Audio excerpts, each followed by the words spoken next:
أعوذ بالله من الشيطان الرجيم بسم الله الرحمن الرحيم. Lesson number 239, Surah Sad. We'll begin from ayah number 21.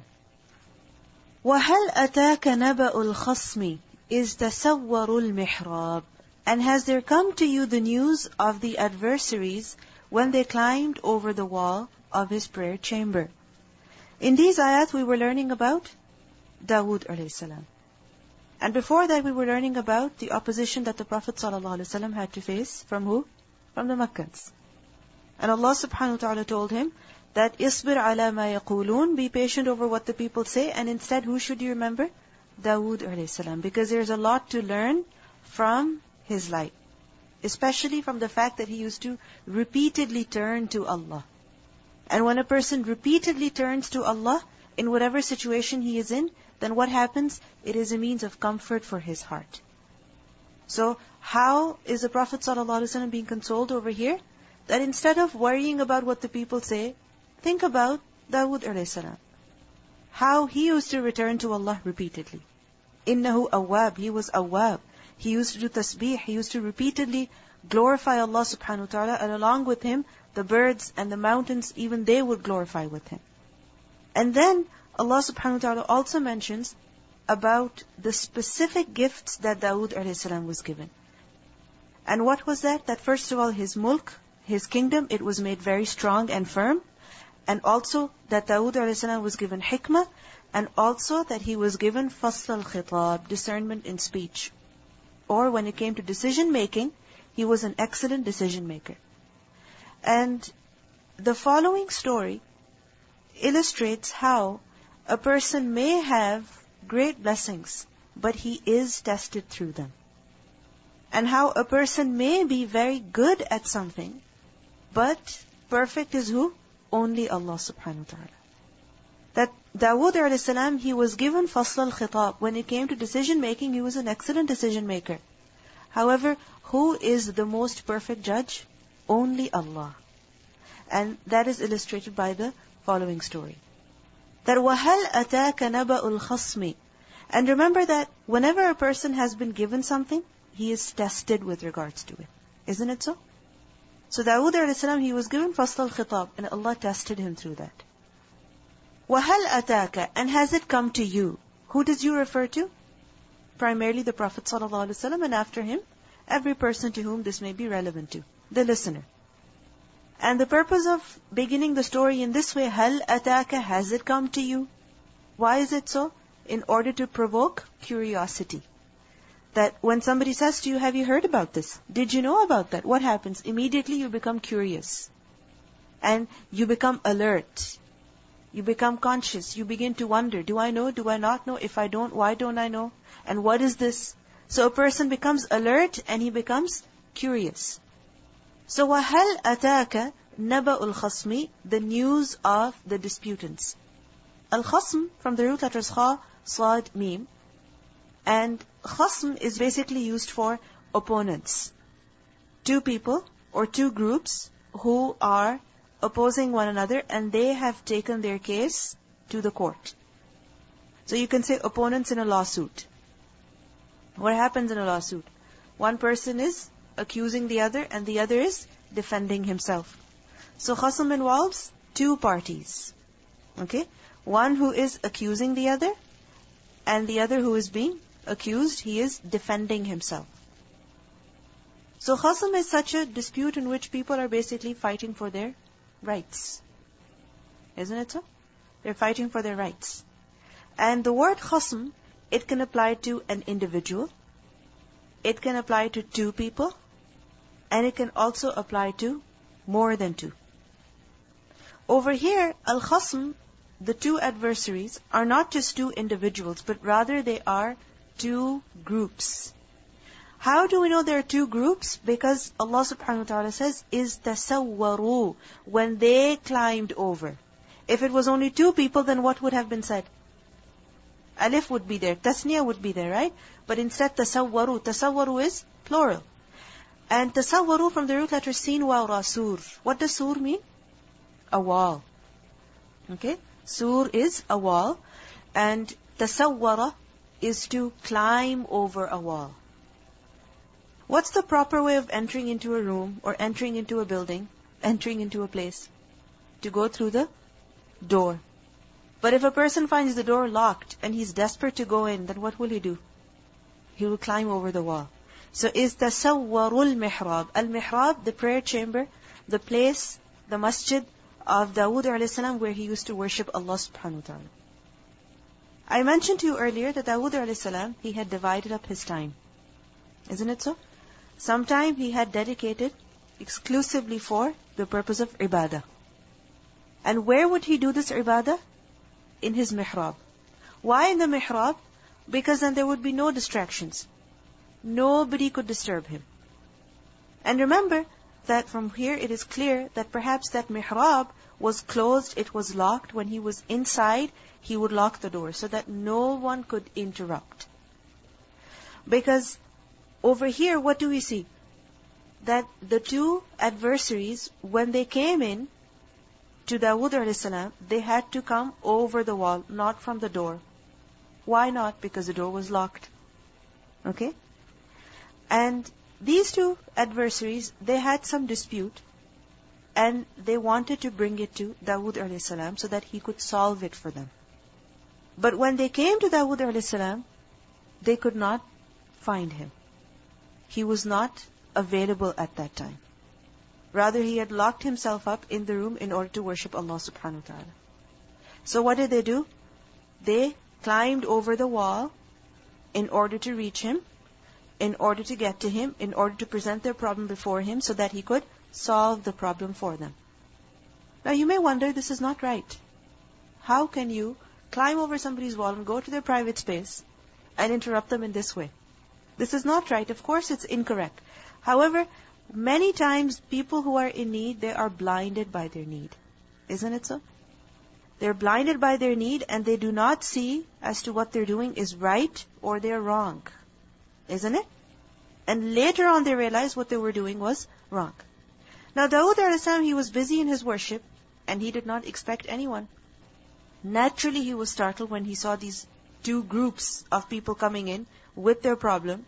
And remember that in these situations, your ability to decide and take right action naturally becomes weak. Isn't it so? When you are startled, when you are confronted with something that you never expected, can you think straight? Can you make the proper decisions at that time? No.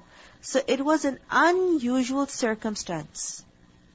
And this unusual circumstance was created because Allah wished to test Dawood alayhi salam.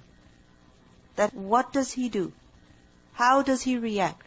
What kind of judgment does he make? Is he hasty? Is he patient? Is he quick? Or does he think? What does he do? Because this is how tests come. Isn't it so? And these are real tests. When you have been told from before, this is the material that you will be tested on, at this time, on this day, that's not a real test. Remember that. A real test is that which is unexpected. That you did not expect. It comes all of a sudden. Like for example, all of a sudden somebody asks you, so you're studying the Quran, can you tell me the meaning of this word? That is the real test. Now at that time you cannot say, let me go check my juz. No. If you really know it, it's going to come out. Isn't it so? So that's the real test. So Dawood alayhi salam, he was tested in this way as well. So what happened? Is دَخَلُوا عَلَى دَاوُودَ. When they entered upon Dawood alayhi salam. And how did they enter? All of a sudden, by surprise.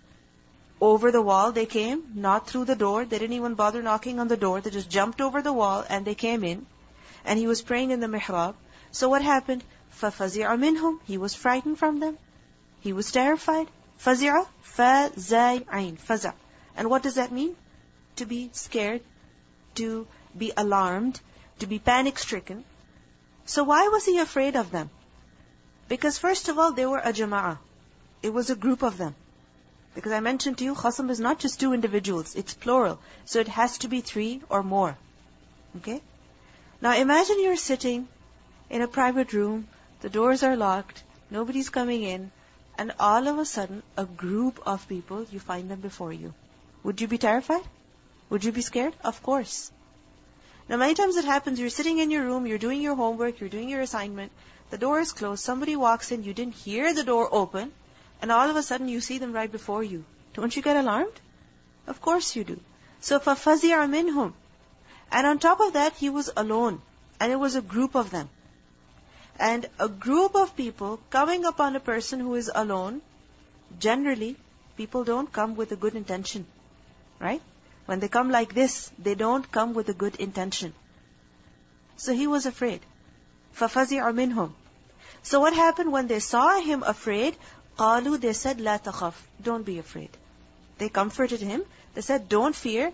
We have not come in order to harm you, in order to kill you, in order to do anything wrong to you. لَا تَخَفْ. We are only خَصْمَانِ, two disputants. We are two disputants, meaning two groups of people who have some problem with one another. We have an issue. And what is the issue? That بَغَى بَعْضُنَا عَلَى بَعْضٍ. Some of us have committed outrage against others. Bagha from the root letters, ba, ghain, ya, baghi. And what does baghi mean? To commit injustice. Because literally the word baghi is to desire. Okay? And then it's also to cross the limits. And many times what happens? In order to fulfill a person's desires, he crosses the limits. So, bagha ba'duna ala ba'd. Some of us have committed injustice against others. Some of us have infringed upon the rights of others. Now, some scholars have said that these khasman, there were two groups of people. Okay? Some have said that no, there were only two individuals. And some have said that these two individuals were actually two angels. Okay? There were actually two angels who had come in the form of two men at the command of Allah subhanahu wa ta'ala to indirectly teach Dawood alayhi salam something. Okay? And this is based on an Israeli tradition. And remember that with regards to Israeli traditions, what has been said? That do not affirm them and do not reject them. However, when they contradict Quran and Sunnah, then are we to affirm them? No way. Then we have to reject them. Isn't it so? When they clearly contradict the Quran and Sunnah. So what is this Israeli tradition? You'll find it in many places, and maybe you've heard about it as well. According to this tradition, it is said that Dawood alayhi salam had 99 wives. And he wished to complete their number with one more so that he could have 100 wives. And according to this Israeli tradition, because you will find this in some books, it is said that he saw a particular woman and he liked her and he wished to marry her, but she was already married. So what he did was that he sent her husband for jihad, so that he would die. And when he died, then he took his wife in marriage. So Allah subhanahu wa ta'ala sent these two angels to indirectly teach him that what you have done is wrong. However, if you think about it, this story does not make sense. Why? Because this story is saying that a prophet of Allah fell in love. And this is something that does not behoove a righteous, ordinary man. How can it befit a prophet of Allah? Think about it. And how is it possible that a prophet of Allah would use trickery and deceit in order to do something? Just imagine that according to the story, he sent that man for jihad so that he could die. Would a prophet of Allah do that? It's unimaginable. And besides, why would Allah subhanahu wa ta'ala send two angels to indirectly teach a lesson? If a prophet of Allah ever made a mistake, Allah subhanahu wa ta'ala corrected him directly through revelation. Isn't it so? For example, the Prophet sallallahu alaihi wasallam, when he pardoned the munafiqeen, when he allowed them to stay behind from the battle of Tabuk, did Allah subhanahu wa ta'ala not reprimand him?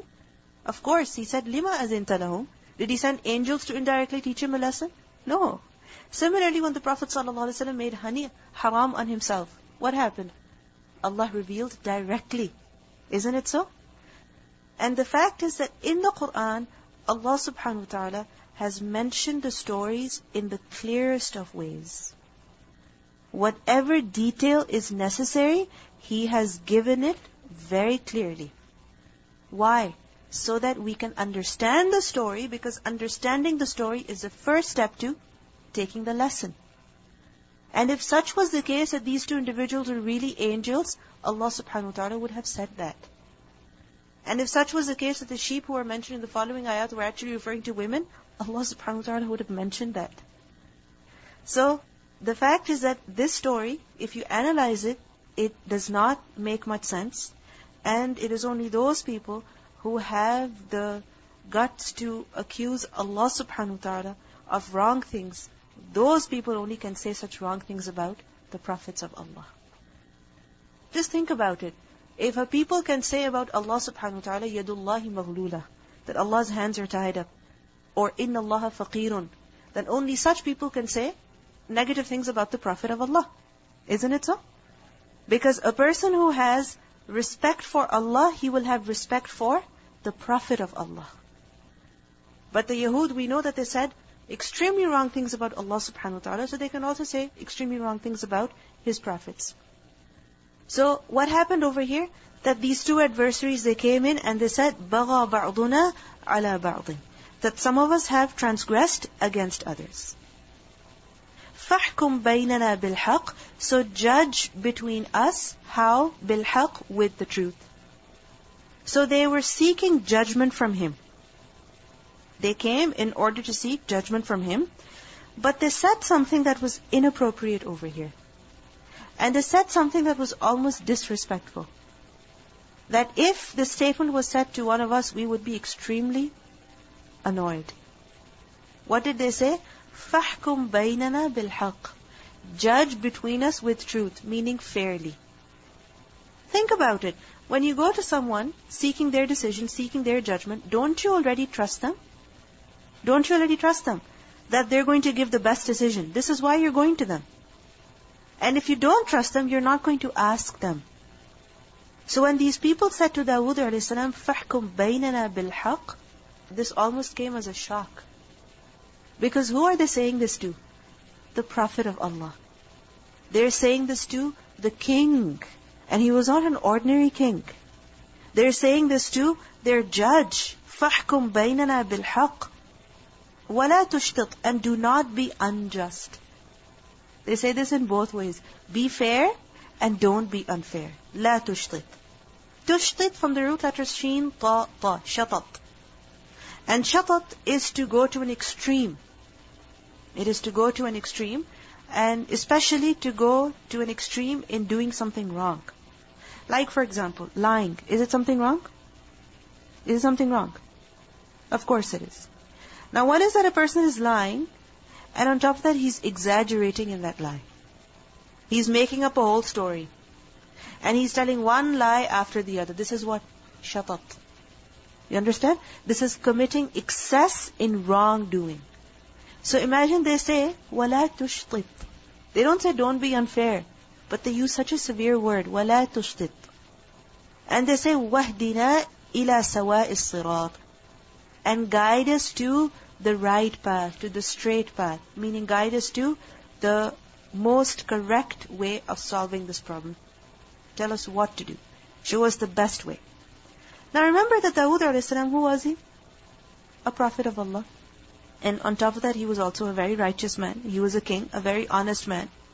And now imagine that these disputants, they're saying to him, judge with truth and do not be unjust. Somebody says that to you, how would you react? How would you react? You're like, be quiet. If you don't want my judgment, go away. You're accusing me of being unjust? We would say, hold your tongue. Stop right there. How dare you say this? You know who you're talking to. But Dawood alayhi salam, he just listens. He's just listening over here. What does it show? His tolerance. Isn't it so? He doesn't say to them, first of all, you come here without permission.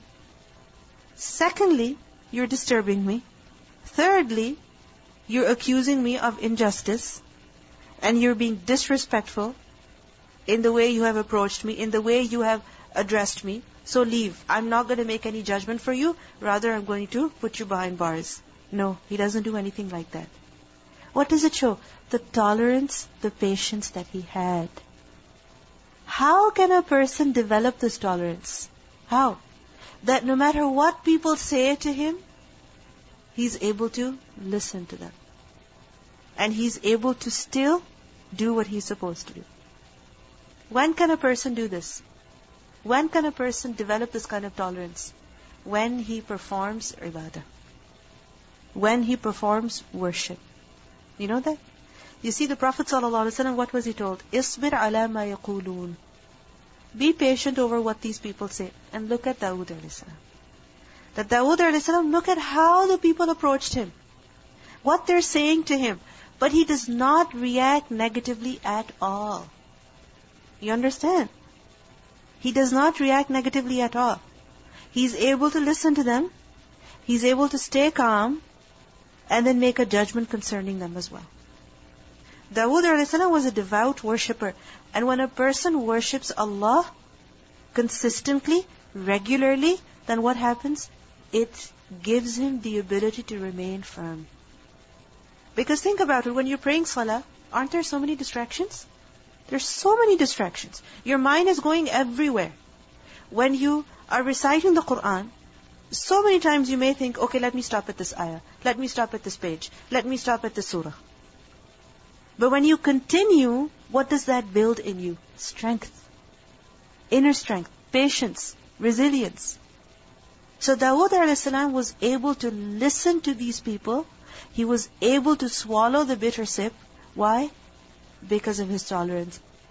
And how did he have that? Because of the worship of Allah subhanahu wa ta'ala. Now, the disputants, they say that inna hada akhi, meaning one of them, he said about the other, that inna hada akhi, this is my brother. Akhi, my brother in what way? My brother in deen. That we do have a dispute within us, we do have a problem, however, he's still my brother. Is there something to learn from this? What do we learn from this? That no matter what dispute, no matter what argument, no matter what difference a person may have with another, the bond of brotherhood, the bond of sisterhood, or the bond of qaraba, it should not be severed. You understand? Because remember, ukhuwa is of different types, right? One is ukhuwa fi nasab, and the other is ukhuwa fi deen. Over here, it may refer to ukhuwa fi nasab or ukhuwa fi deen, but regardless, in either case, whatever the situation, it doesn't mean you cut off from one another. So he says, inna hada akhi, indeed this is my brother. So it shows that the dispute had not led to any enmity between them. They had a dispute, but they weren't enemies to each other. And this is how it should be. We may have differences, but we cannot become enemies to each other. So he says, inna hada akhi, and this brother of mine, lahu, for him, meaning he has, tis'un wa tis'una na'jatan, 99 sheep. Na'ja is female sheep. It's the feminine of ad-da'n. Da'n is used for masculine, and na'ja is used for feminine. Have we read the word da'n before? Remember? من الضأن اثنين ومن المعز اثنين, right? So, da'n, dad, alif with the hamza on top, and noon. That's da'n. And the feminine of that is na'ja. So he says, this brother of mine has 99 female sheep. Female, when it comes to animals, are they superior? Yes. Why? Because only then you can have more. Okay? And because of them you can have milk. Okay? So, tis'un wa tis'una na'ja. Waliya, and for me, meaning I have, na'jatun wahida, only one sheep. Now saying na'jatun would be sufficient. If he said, waliya na'jatun, I have na'ja, it would be understood that he has only one sheep. But when he says na'jatun wahida, what is that emphasizing? That he had only one sheep. What does it show? That these disputants were actually poor people. Having only one sheep, or having only 99, this is not a lot of wealth. Okay? So it shows that they were poor people. وَلِيَ نَعْجَةٌ وَاحِدَةٌ. فَقَالَ, so he said, who said? The owner of 99 sheep, meaning this brother of mine, he said, أكفلنيها. You entrust it to me. Akfil from the root letters kafalan, kafala. And kafala is to look after someone, to be responsible for their food, to be responsible for their finances, so on and so forth. So akfilni, he said to me, give me ha it. What does ha refer to? The na'jatun wahida, the one sheep. So give this one sheep to me, make it a part of my flock, I will become its owner, and I will take care of it. He said this to me, and وَعَزَّنِي فِي الْخِطَابِ, and he overpowered me in speech. Azza. What does azza mean? To be strong, right? And to be strong over the other, azzani, it means to prevail over him, to defeat him. So he defeated me, he overcame me, fil khitab, in speech, meaning in the argument. So first of all, he said to me, give me this one sheep of yours. And then he continued to argue with me until he defeated me in argument. So what happened? I gave up. So I had to give up my one sheep to him. Now in this ayah, there is no reference as to whether the other party confirmed or objected to what the first party said. The first party said that the other group has 99 sheep and we have only one. And he has said that you give this one sheep over to us as well, and he's taken that. Okay? Now, in a court, when one person accuses the other, what happens? The other has the right to object. Isn't it so? The other has the right to say that, no, this is not true. This is not how it is. The reality is something else. But this is not mentioned over here. You see? It's not mentioned over here whether the other party accepted or rejected. They confirmed or they objected. Secondly, if the other party is silent, then the first party has to present some kind of evidence for what they're saying. Isn't it so? Imagine if a person is accusing the other of something, should he not have some evidence? Should he not bring some evidence in the form of witnesses? In the form of any kind of evidence, he should have some kind of evidence. But again, the evidence is not mentioned over here. So two things are missing. What is missing? First of all, the response of the accused party. And secondly, the evidence of the one who was accusing. And this is not mentioned over here. What does it show? That it did not happen. Because if it had happened, then Allah subhanahu wa ta'ala would have mentioned. Because this is something necessary to know. Dawood alayhi salam, he heard one side of the story, and what happened? He immediately passed the judgment. Technically, what should happen? What should the judge do?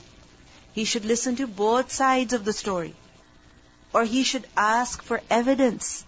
Or he should ask the other party, what do you have to say with regards to this? You understand? Dawood alayhi salam didn't do anything like that, and he immediately passed the judgment. Why did he pass the judgment?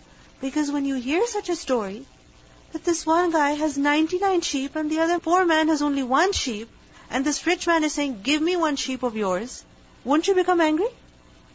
Wouldn't you become angry? Of course you'd become angry. So it's quite possible that Dawood alayhi salam became angry at that point, and he immediately passed the judgment in favor of the poor man. You understand? So what was the response of Dawood alayhi salam? Qala, he said, لَقَدْ ظَلَمَكَ, he has certainly wronged you. He has committed injustice against you. Who? This brother of yours, this rich man, the owner of 99 sheep. He has committed injustice against you. How? بِسُؤَالِ نَعْجَتِكَ, by asking of your sheep. By demanding your sheep, he has committed injustice against you. بِسُؤَالِ نَعْجَتِكَ إِلَى نِعَاجِهِ, to his sheep. Ni'aj, this is the plural of na'ja. So singular is na'ja and the plural is ni'aj. So he passed the judgment. And then he said, وَإِنَّ كَثِيرًا, and indeed many, مِنَ الْخُلَطَاء, of associates.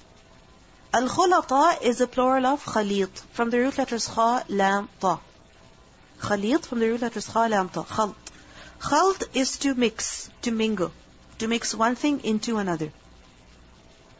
And khalit is a partner. Khulata, partners. Okay? What kind of partners? People who share with regard to something like, for example, their work, their business. Okay? They share in some matters, they're partners in some matters, and they're independent in other matters. So for example, two businesses under one roof in the same building. Does it happen? It happens. So what happens then? There are two businesses, they're running independently, however, they share the premises. They share the building. You understand? Similarly, al-khulata can also refer to two people who share in some responsibility, who share in ownership of a property. Like for example, two brothers. They own a house. They own a company. This is what? Khulata. Okay? So Dawood ﷺ said, وَإِنَّ كَثِيرًا مِنَ الْخُلَطَاءِ, and many of those who share, meaning many associates, many partners, what happens to them? لَيَبْغِي بَعْضُهُمْ عَلَى بَعْضٍ.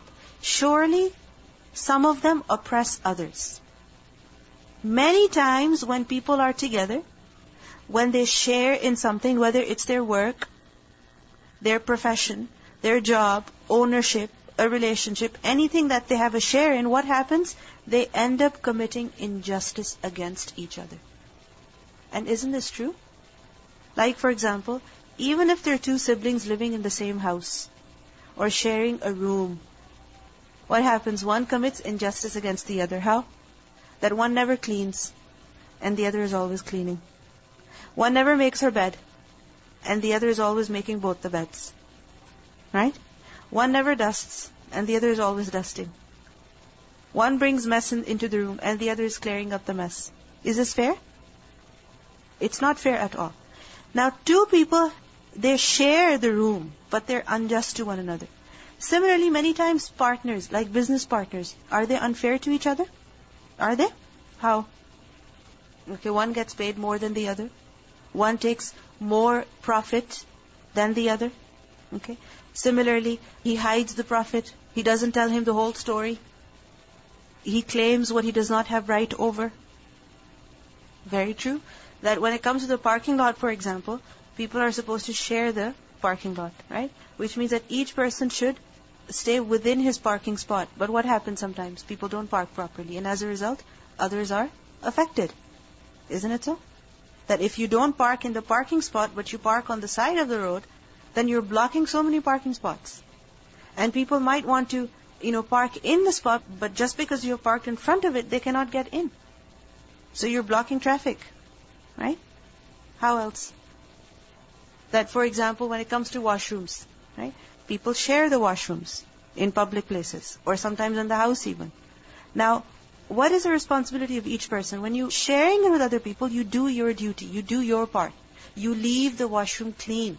You leave it dry. You don't leave it wet and dirty. But when a person will leave it messy, he is committing injustice against the other. Group projects, what happens in them? Sometimes some students have to do more than the others. Why? Because some are nowhere to be seen. They don't show up, they don't do their part, and the entire work falls on just a few individuals. This is baghi against your khalit. This is baghi against your partner. Similarly, sometimes a husband and wife, they are sharing a relationship. They're sharing a house, right? They're sharing a family. But when one will not give the right to the other, this is what? Injustice. So Dawood ﷺ says over here that وَإِنَّ كَثِيرًا مِنَ الْخُلَطَاءِ لَيَبْغِي بَعْضُهُمْ عَلَى بَعْضٍ. And the thing is that many people, they commit injustice in this relationship. And when they commit injustice in this relationship, then what happens? The help of Allah is not there anymore. There's a hadith in Abu Dawood in which we learn that Allah subhanahu wa ta'ala says, I am the third of the two comrades, the two partners. When two people are working together, when they share something, then I am the third of the two, as long as one of them does not cheat the other. When he cheats the other, then I leave. So two people, when they're working together, and as long as both are sincere and honest to each other, then Allah's help is with them. Because of being human being, many times we make errors. Right? But as long as you're sincere, you don't want to harm the other, you're not deceiving the other, you're not cheating the other, Allah's help will be there. But the moment you cheat the other, the moment you deceive the other, the moment you don't give to the other what he deserves, you lie to him, then what happens? Allah does not help such people anymore. Allah does not help such people anymore. So لَيَبْغِي بَعْضُهُمْ عَلَى بَعْضٍ. Now if you think about it, when it comes to us over here, at this institute, we share as well, like for example our groups, right? You share something with your group in charges. You share something with your teachers, right? So, you have certain responsibilities and others have certain responsibilities. Isn't it so? Now, what are we supposed to do? That we're supposed to fulfill our responsibilities and not neglect them. Because if we neglect them, if we cheat, if we lie, then Allah's help will not be there anymore. Remember, Allah's help will not be there anymore. If we cheat one another, deceive one another by saying, yes, I know the assignment was due, however, I forgot it, and you know you haven't done it. But you say, I forgot it. Or you deliberately delay, deliberately don't do it. You have the time, but you don't do it. This is what? Cheating the other, right? Deceiving the other. So when a person deceives the other, then what happens? Everyone suffers. Because the help of Allah is not there anymore. لَيَبْغِي بَعْضُهُمْ عَلَى بَعْضٍ.